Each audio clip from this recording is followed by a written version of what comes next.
សូមស្វាគមន៍មកលោកស្រីមកកាន់កម្មវិធីសម្រាប់ព័ត៌មានប្រចាំថ្ងៃរបស់មជ្ឈមណ្ឌលសារព័ត៌មានដើម7តទៅទៀតនេះក្រុមការងារនឹងជូនព័ត៌មានសំខាន់ៗដូចតទៅអ៊ីរ៉ង់ប្រើប្រាស់ដ្រូនតម្លៃត្រឹមតែ$20,000ទៅ$50,000ក្នុងការវាយប្រហារប្រឆាំងនឹងអាមេរិកនិងអ៊ីស្រាអែលរួមទាំងនៅមជ្ឈមបូព៌ាយន្តហោះគ្មានមនុស្សបើកសាហេតរបស់អ៊ីរ៉ង់កំពុងដើរតួនាទីយ៉ាងសំខាន់នៅក្នុងសង្គ្រាមប្រឆាំងនឹងសហរដ្ឋអាមេរិកនិងអ៊ីស្រាអែលយោងតាមសារព័ត៌មាន CNA ចេញផ្សាយកាលពីថ្ងៃទី3ខែមីនាឆ្នាំ2026បានឲ្យដឹងថាទីក្រុងតេហេរ៉ង់បានបាញ់មីស៊ីលនិងយន្តហោះគ្មានមនុស្សបើករាប់រយគ្រាប់នៅទូទាំងមជ្ឈមបូព៌ាបន្ទាប់ពីការវាយប្រហាររបស់សហរដ្ឋអាមេរិកនិងអ៊ីស្រាអែលកាលពីថ្ងៃសៅរ៍គឺថ្ងៃទី28ខែកុម្ភៈ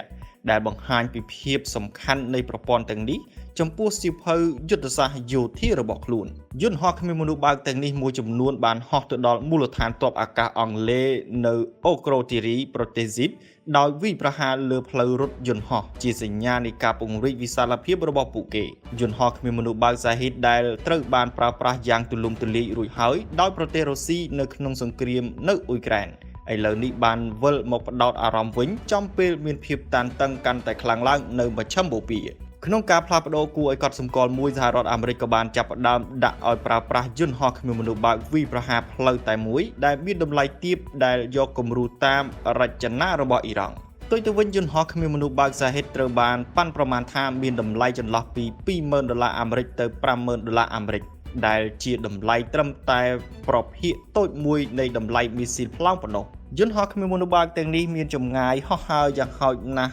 2000គីឡូម៉ែត្រនិងអាចធ្វើដំណើរក្នុងល្បឿនប្រហែល180គីឡូម៉ែត្រក្នុង1ម៉ោងប្រព័ន្ធការពារដែនអាកាសរបស់ប្រទេសគុយវ៉ែតច្រឡំបាញ់ទម្លាក់យន្តហោះចម្បាំង F-15 របស់អាមេរិកធ្លាក់3គ្រឿង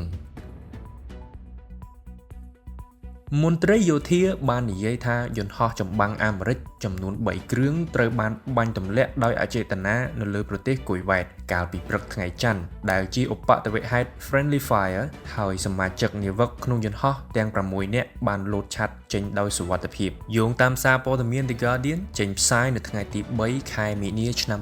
2026ថាយោងតាមសេចក្តីថ្លែងការណ៍មួយពីបញ្ជាការកណ្ដាលសហរដ្ឋអាមេរិកគឺថាប្រព័ន្ធការពារដែនអាកាសរបស់ប្រទេសគុយវ៉ែតបានបាញ់ទៅលើយន្តហោះចម្បាំង F-15 ក្នុងអំឡុងពេលបេសកកម្មប្រយុទ្ធនៅថ្ងៃទី3នៃចំនួនបន្ទាប់ពីការបាញ់ប្រហារតាមអាកាសរវាងសហរដ្ឋអាមេរិកនិងអ៊ីស្រាអែលលើប្រទេសអ៊ីរ៉ង់កាលពីថ្ងៃសៅរ៍បញ្ជាការកណ្ដាលសហរដ្ឋអាមេរិកបាននិយាយថាសមាជិកនាវិកដែលបានលោតចេញត្រូវបានគេជួយសង្គ្រោះហើយស្ថិតក្នុងស្ថានភាពស្ថិរភាពសេចក្តីថ្លែងការណ៍នេះបាននិយាយថាក្នុងអំឡុងពេលប្រយុទ្ធសកម្មដែលរួមមានការវាយប្រហារពីយន្តហោះអ៊ីរ៉ង់មីស៊ីល Cloud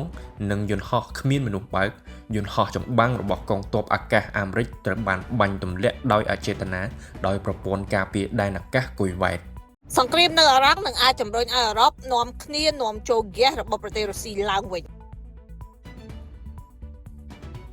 តាមសារព័ត៌មាន RT ចំនួននឹងមជ្ឈមបូព៌ាអាចបង្ខំឲ្យ EU លុបចោលផែនការរបស់ខ្លួនក្នុងការបោះបង់ចោលឧស្ម័នធម្មជាតិរបស់រុស្ស៊ីនៅឆ្នាំក្រោយ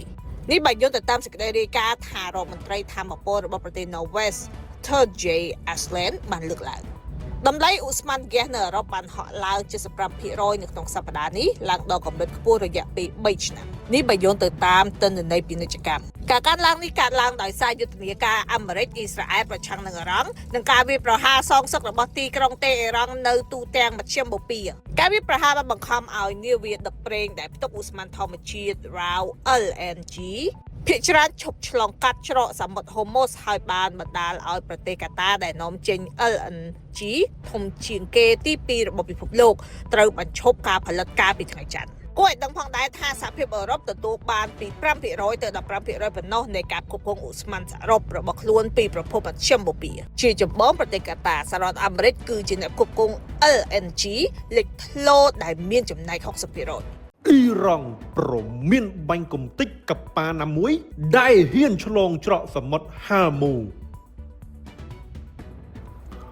មន្ត្រីជាន់ខ្ពស់របស់កងឆ្មាំបដិវត្តអ៊ីរ៉ង់បាននិយាយកាលពីថ្ងៃច័ន្ទថាច្រកសមុទ្រហាមូត្រូវបានបិទហើយអ៊ីរ៉ង់នឹងបាញ់លើកប៉ាណាមួយដែលព្យាយាមឆ្លងកាត់ច្រកនេះ នេះបើយោងតាមប្រព័ន្ធផ្សព្វផ្សាយរបស់អ៊ីរ៉ង់យោងតាមសារព័ត៌មាន NDTV ចេញផ្សាយនៅថ្ងៃទី3ខែមីនាឆ្នាំ2026ថានេះគឺជាការព្រមានដ៏ច្បាស់លាស់បំផុត